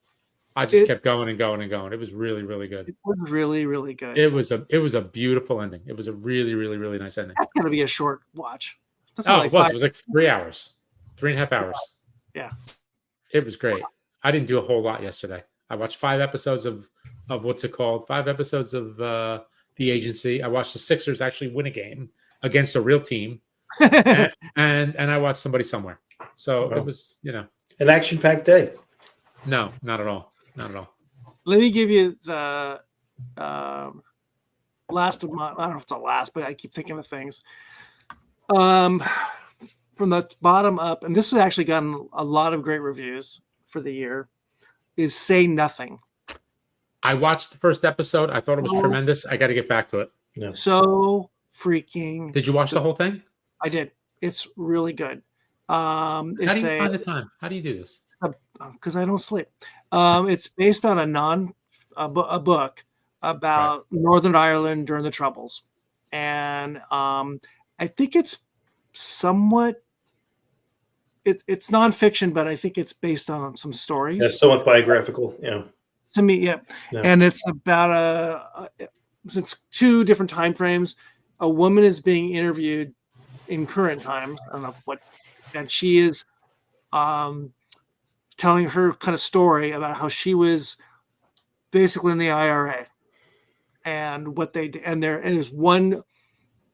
It's kind of telling the story of the IRA and the Troubles, but it's also looking at one specific murder that happened, and who did it, and who ordered the murder, and it's really well done. And if you like that kind of Irish history, highly recommend. Great, it's just great acting. It's great.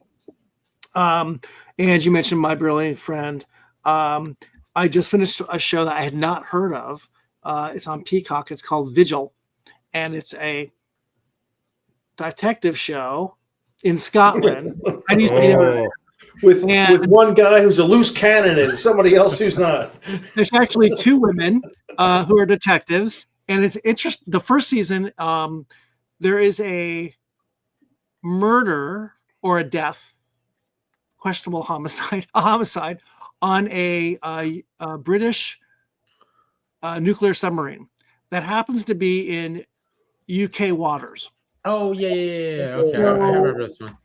So because it's I believe the story, because it's in UK waters, not international waters, the local police have to investigate. So they send out and there's only 5 of these ships out there patrolling the North Sea to keep the Russians from nuking Europe. The Scottish government Scottish police send out a detective, a woman, to allegedly solve this crime in 2 days. How this guy got murdered on this submarine, and of course nobody wants her there, and she can't contact anyone back home because of secrecy and all. And her girlfriend back home is also a detective, who is, if you watch Game of Thrones, she plays, and I think in real life she's actually his wife, Kit Harington's girlfriend. I don't know her name.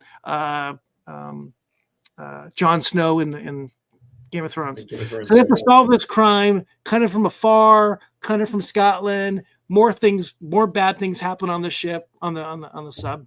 Season 2 is another crime that this woman has to go to. This actress has to go to Fakistan, some country supposedly in the Middle East, to solve this crime. Yeah, and so I'm going there this summer. And of course, she screwed up, and she's screwing up her family life because she has to solve this crime. She always puts herself in the middle of a gunfight. So another good kind of wacky British crime drama. I thought we talked about this during the year, and I just thought this was like one of the best shows. The Gentleman. I didn't watch it. I watched like a little bit of the first episode. The Guy Ritchie. Yeah, it's Guy Ritchie. Oh my God, it's so the lead fun. guy is the guy from season 2 of the White Lotus. Oh, I didn't know that. The one who was the guy who was running around on his wife. I didn't watch it. You didn't watch the White Lotus season 2? No, I did not. I watched season 1. The Gentleman is so fun. It's so crazy. Aristocracy, crime, large marijuana plant farm under a castle. It is so crazy. It is so farcical. It is so fun and British. And then lastly, I can't believe I didn't think about this earlier, is Pachinko. I don't think you guys watched Pachinko on no. I saw it on the list. Very good. Yeah. So good. This was season 3, I think, post World War II. Really interesting, really good story. Great acting, covering from the beginning is like World War I era, I believe, maybe a little. Oh, maybe before that, all the ways till 1990s Tokyo, Japan, and Korea. It's so good. That's just great. That's just good TV. There you go. That's my shot. That's all I know. Okay. There you go. Whiskey? He's done now. That's it. I'm I'm done. going back to the unabridged. The Unabridged. Unabridged. Volume 3. I am going Delicious. to something from our friends at Impex, from the Impex collection. Ooh. And Darren, 2017, 5-year-old, in an ex Malvasia cask, 57.4% alcohol by volume. Ange, where you headed? I had another Clonakilty while one of you was talking. So Oh, I apparently went back to the you care so much. You're just drowning your sorrows. I see. no. TV I'm enjoying. Drinking to me is about fun. So I was It is. having fun. I was enjoying. I'm this. having fun. I'm having fun. I'm having fun. I'm going to mention one reality show, and I'm Oof. not a big reality TV person. I guess this would be reality TV. What is it? I want to give a shout out to Dave Chang's live cooking show on Netflix. Oh, well, that's going to fall into the John Mulaney Presents. Everybody's in LA. category, that's I true. think. That's true. Yes, It's more of a talk show, cooking show. it is. It is. When it started earlier this year, it was like this pressure cooker idea of trying to cook an entire meal from scratch in 1 hour with 2 guests live at 4:00 my time. And Dave Chang, his company, whoever, Netflix, they've built him a complete kitchen studio thing in some place here in LA. And it was really freaking stressful watching those early episodes because he was trying to do everything, like talk to these people, these famous people in front of him, and be entertaining and try to come up with these recipes like a full, an appetizer. I watched a couple episodes. I have to It say is. the one with, again, let's go back to him again. Mulaney and Nick Kroll. Oh my God, it's a great episode. That was awesome. And what's her name? Rashida Jones. And who was she The with? first one with Rashida Jones. The first one is her with it. It's so good. Who's yeah. she with? I forget. There was somebody else with her. I don't remember. I can't remember, but that was really good too. They were Um, both really good. But Mulaney and Kroll were just awesome. Seth Rogen and what's that crazy guy's name from? He was on the Mindy Kaling show. I can't think of his name. What So funny, so good. Now the show's morphed a bit in over that's 20 episodes. They're now not. He's not doing a whole. There's a little pre-work before the show starts. It's like a 40. It feels like it's a little bit shorter show now, but some of it's already kind of done. But they're still off the cuff and trying to have a conversation with famous people. Sometimes the famous people want to get involved and cook too. It's kind of high wire, and I'm happy Netflix has kind of given him this kind of rope to go hang himself on. Yeah, hang himself off. It's fun. It would have been funny to see someone like Anthony Bourdain do this too. I think it's a really interesting idea to let a chef Come on, that's your segue? A rope to hang yourself with? Come on, man. What's that about? I'm sorry. What's that? That was unintentional, I said. Intentional. Wow. That was literally no pun intended. I got you. Literally. Jesus. Yeah. It's a real. I highly recommend it. It's really fun, and you actually kind of learn some stuff if you like to cook. It's actually some good stuff in that. Yeah. I'm gonna go back to the Mossburn. So I got like a couple shows three shows that I started. I need to go back to. Well, I might not.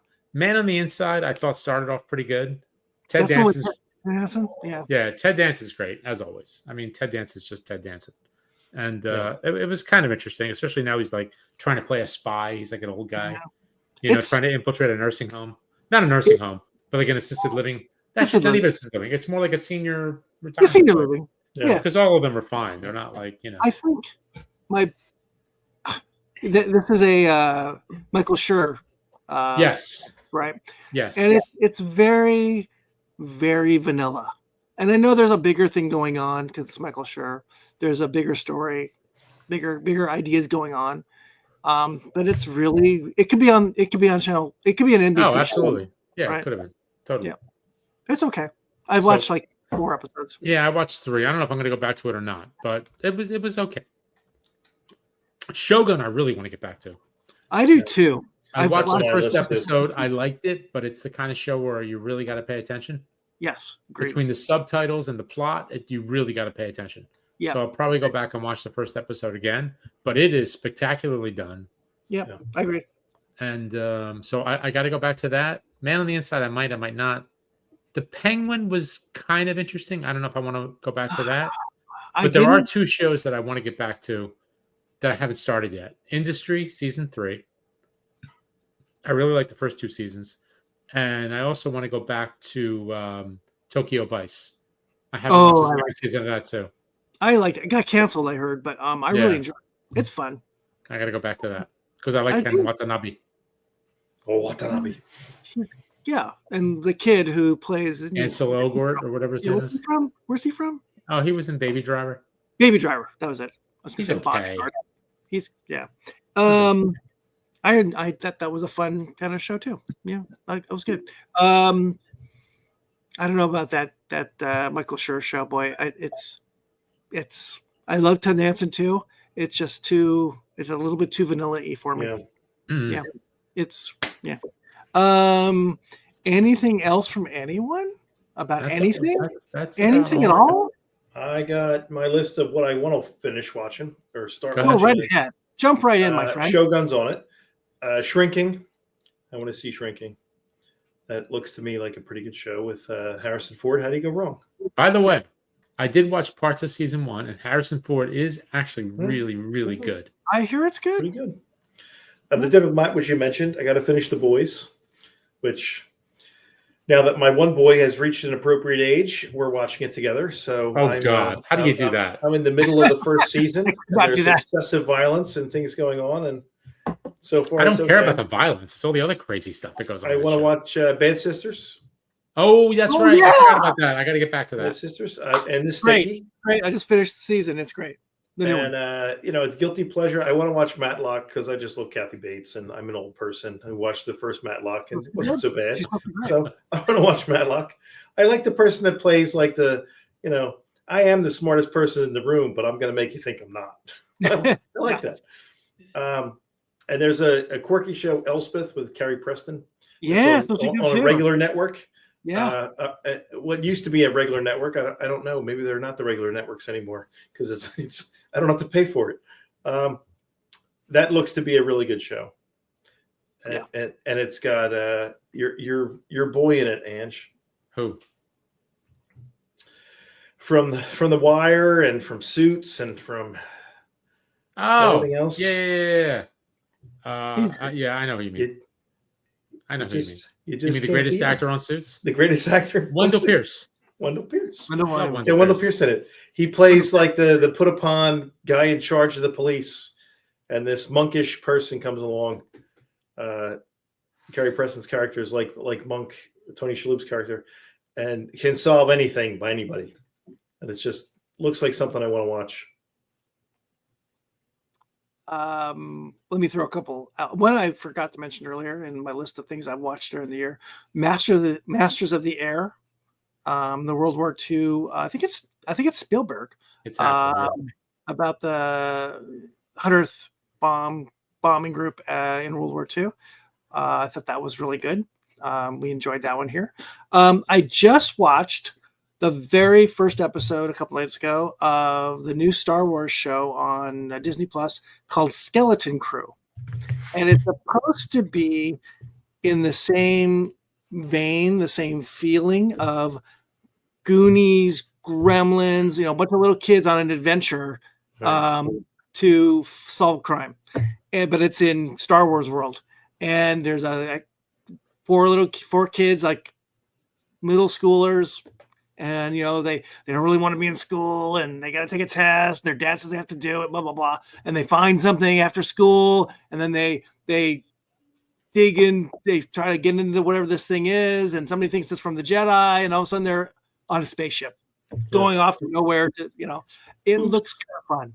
Not in the same, it's a Star Wars universe, but it's not a Star Wars story. Who's the lead guy in that?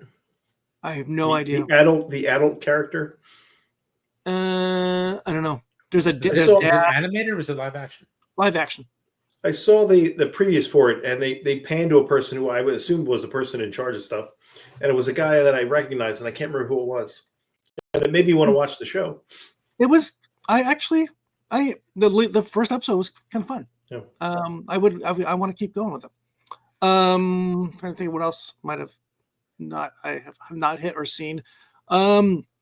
Sunny, and this is like I actually watched it actually, but Sunny on Apple Plus was with Rashida Jones was an interesting show in Japan about like AI and the future of robots and people's lives and loneliness. That was actually fun. Doesn't sound fun. What? It doesn't sound fun. It was fun. Here's a fun, weird one, which I can't wrap my head around it. It was on, let's say Hulu. La Máquina. It was a series about a boxer in Mexico, kind of at the tail end of his career, and his best friend has been his manager and made him rich, and there's a story. It's kind of like it's a little bit like Shoresy. Esteban, what is it? Gael Garcia Bernal, I think is the, Okay. And he kind of wants to get out, but one more fight. And there's this bigger story of what's going on in the boxing world about who really runs the boxing world. And Diego Luna is his manager. Oh, they're back together again. Yeah, very, very good. And it's mostly in English or Spanish. I say mostly Spanish with some English, but it's really fun. So I think that's about all I had. I could go on forever, but can't think of anything that I want to watch except The Agency. That's my new one that I need to jump on. Definitely got to see The Agency. Here's a couple that I'm looking at a list here and things that on this list that I heard about, and then when they came out, I thought, oh, there's no way I'm watching that. Then I heard really good things about, like Griselda. Griselda? I heard great things about Griselda. Yeah. Yeah, with Sofia Vergara. Yeah, sorry. Yeah. There was another one in here too. Did you guys watch Presumed Innocent? No. I watched two episodes. I couldn't get through it. Well, you know what it is? I like the movie. This is going to be like Day of the Jackal. I remember liking the movie with Harrison Ford. Yeah. And it was 2 hours. Yeah. So why do I need 8 hours of this when they told the story in 2 hours? That's a really good way to look at it, I think. Yeah. And they had, what's his name too? What's his name was in it? Who was the guy Gomez in the Addams Family movies? Gomez. Raul Julia. Raul Julia. He was tremendous. Yeah. He played his lawyer. He was really good. And Greta Scacchi, and I forget who else. Bonnie Bedelia was the wife. Yeah, it was good. She was not a very nice wife. That was a good movie. And the movie, one of the best things about it is they just kept referring to the defense, the prosecuting attorney. His name's De La Guardia. Uh-huh. And the judge, Judge De La Guardia, because everything was. But I need a continuance. Oh well, Mr. De La Guardia. Was that Paul Winfield? Was he in it? Paul Winfield as a judge? Yeah. Yeah, it was good. Yeah. Again, when you see a great movie, you don't want to see the TV show. It's kind of true. You see an okay movie, a TV show, you're kind of intrigued, but Yeah, if they did it right the first time, why do I need to see it again? Depends on time. Yeah. I started watching the Beatles doc on Apple TV on Disney called I think it's called Beatles 64. It's about the Beatles coming to the United States in 1964. Wow, that had to be cool. I haven't finished it. I'm probably a third of the way through. Is it Pete Jackson? What's his name again? Is it Jackson again? I think it's his production company, and they took a lot of the footage and then they cleaned it all up. A couple of things that are really interesting about it is that was it true to form? Because you were there when they came, right? I was one of those yelling girls on the outside of one of those cars.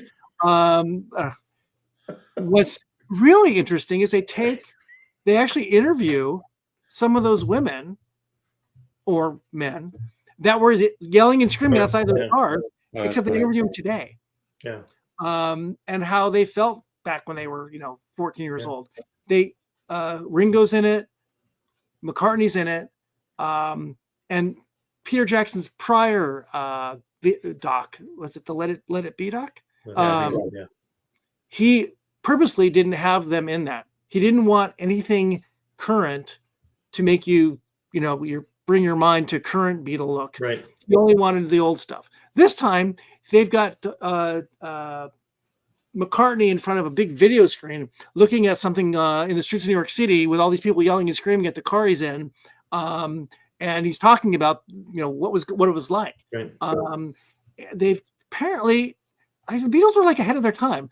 They had all this stuff filming going on while they were like in a hotel room and behind backstage at Ed Sullivan, and it's in a limousine. It's amazing they have all this footage to play with. It's really cool. Yeah, I got to get back to that because it was what I saw so far was pretty good, really good. Anything else, guys? I think we've done enough. I think we've done enough. Said a lot. We have said a lot. There's lots that we love. We're only like an hour 40 in. There's got to be more television we can talk about. So for future shows, when Yes. we finish up the agency, we should cover the agency. Yeah. We should do the movie Day of the Jackal. Maybe we should do Presumed Innocent. Never saw it. Never saw it? Oh, it's I good. don't see movies. Yeah, It's good. I want It's to only see. 2 I want to hours. watch. I want to watch Laid. You guys know about Laid? No, what It's is supposed to be that? very good. It's a woman learns her exes are suddenly mysteriously dying and seeks to talk to all her previous lovers before they die in this comedy series. It's supposed to be very funny. Really? Where is It's it? on Hulu, I believe. Really? Yes. Okay. Yes. Okay. There's All lots to watch. Lots to watch. The Steve Martin doc. The Steve Martin Steve doc. Martin doc. is really good. Steve Martin in 2 pieces. Yeah. Yes. Really, really good. That was good, I'm too. getting more into docs as I get older. I like docs. Yeah. I think there's an 60 minutes, docs, Matlock, whatever. That reminds me. I saw that Hugh Laurie, thinking of doctors, is going to be on a new season of a show which you would never. Oh, I know what it was. I don't think you guys watched this. Tehran. Did you guys watch Tehran? No, I didn't. No. He's going to be on Tehran.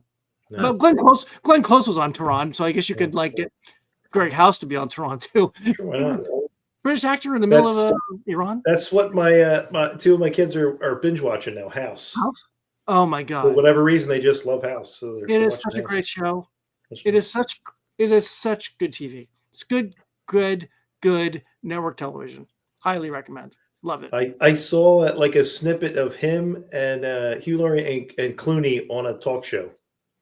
Might have been a Graham Norton talk show. And they Graham were Norton. talking about all the medical stuff. And, do you guys have a background? Were you sciencey guys? Were you any of this stuff? And Hugh None. Laurie's like, no. In fact, I don't remember anything I said on the entire show. And they were like, nothing at all. So If funny. there's something wrong with you, don't ask me questions. I don't have any idea. So I learned fun. it for the show, and now it's gone. Well, yeah. I mean, you can't remember the old stuff because you got to No, keep remembering and- new stuff. And Clooney says, I remember one thing in particular, because apparently he butchered the way to say some sort of a procedure over and over and over again. And he Yeah. said, I will remember that. It'll be on my tombstone. I've got that one down. The rest of it, not so much. But that I remember. That is so funny. That is so funny. All right, gang, we have done it. The 2024 TV season for What We Watch When We Drink is fini. It is gone. It's done. It put a fork in it. We are done. This has been a Put a great fork in season. me. Well, do you have a fork?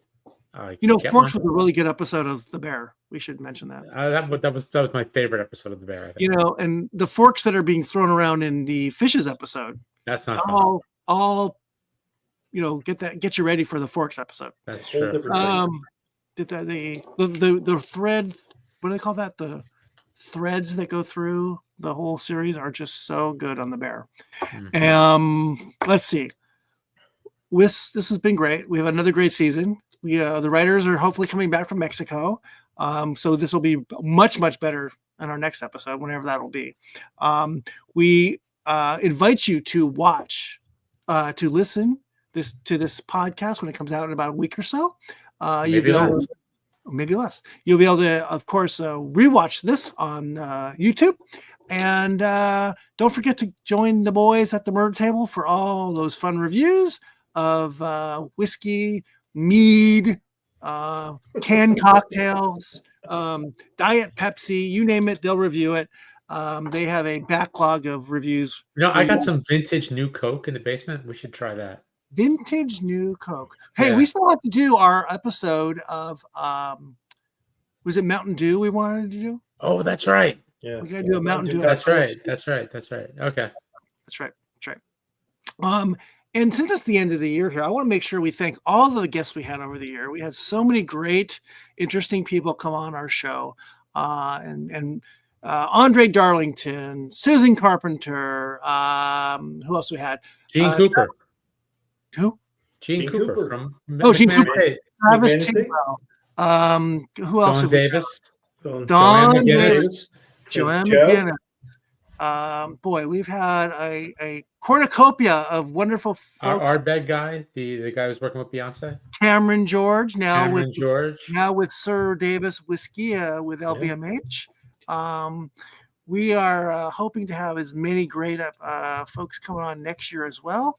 Maybe we'll bring back some of our friends for this coming 2025 and bring you some more high quality, in color, high fidelity fun.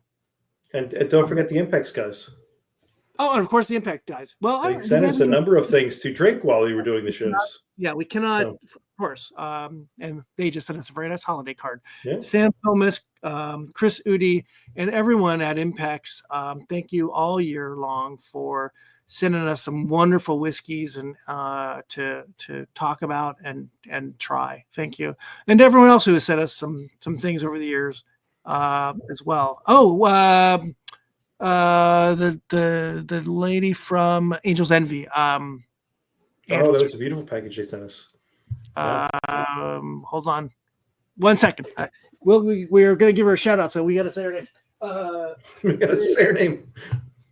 Ashley Irwin. Yes. Thank you, Ashley. Yes, Ashley Irwin. That was a great episode too. When we made cocktails and drank Angel's Envy, and she's that was a great movie. That was Lawless. That was good. That was fun. Yeah. All right, boys and girls out there. Thank you. If you do have a brand that you'd like to have us talk about, please get in touch with us, and we can chat and maybe bring you on. We are happy to talk to pretty much anybody who'll talk to us. We are not very discriminating. Am I correct in that statement? I think I am. We are discriminating. We're not discriminating. We are discriminating. We are totally discriminating. We're We are totally discriminating. We are totally. we incriminate ourselves every day. Happy New Year to everybody. Thank you again for all your support. This has been a great year. Gentlemen, I wish you and yours a wonderful, happy New Year. Should we take us out? I will. All right, folks. Cheers. Cheers. Cheers. Happy New Year's.